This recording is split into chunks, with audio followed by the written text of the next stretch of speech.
Lance Walnau is an expert in cultural transformation. Lance, give us a framework, give us some help in all this. How do we see this nation turn? You know, here's the amazing thing. We've got so many different brilliant speakers, and I'm taking down all these notes. And for me, the really aha moment is that there are so many individual causes of alarm and concern, but there's no overriding sense of unified strategy. I think one of the things we have to pray for in the next 40 days is that a veil tears off of the mind of the church, because what's happening now reveals a limitation in us. We have been preaching the gospel of salvation since the 1940s, but we haven't been paying attention to the gospel of the kingdom. And while we've been focusing on getting folks saved, if you're Pentecostal, getting them having an experience with God and getting them saved, which is like Mark's Great Commission, Matthew's commission is go teach nations. While we've been trying to preach, secular forces have been educating America. We didn't lose the homosexual argument overnight. 25 years from Chuck Colson's testimony till now tells me that it wasn't because of something we did, it's because of something we failed to do. We didn't influence media and arts. When you've got media and arts, you've got a pulpit going 24 hours a day educating your children on values. We didn't educate ourselves regarding judiciary, and so political appointments were made, and we always focus on politicians. We go gaga at election time, forgetting politicians are the spoils of a different battle. It's the battle of influence. We have superior weapons, a superior message, and superior power.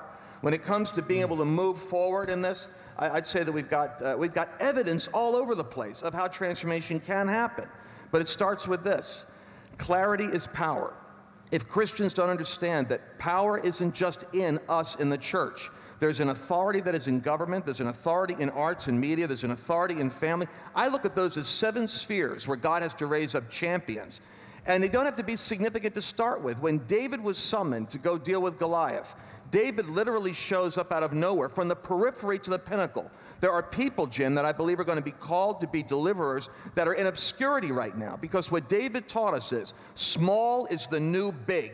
You don't have to be big in size, big in stature, big in budget. You simply have to have a big God, and that's what this move of God's all about. Oh, man. I can handle that. All right. I can handle that.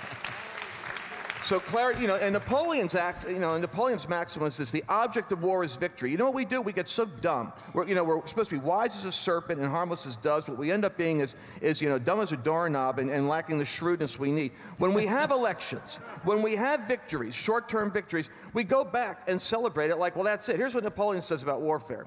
The object of war is victory, but the objective of victory is occupation.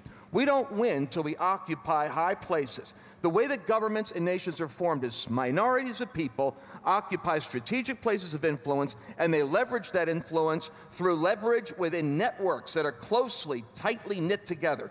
The church has to become a kingdom force, leveraging its influence in greater spheres than just evangelism, and then linking shields together. I believe, with prayer and fasting, we will see a freshly invigorated move of God in the United States. Oh, Lance Walnau, thank you.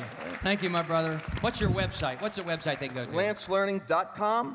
LanceLearning.com. Thank you for that.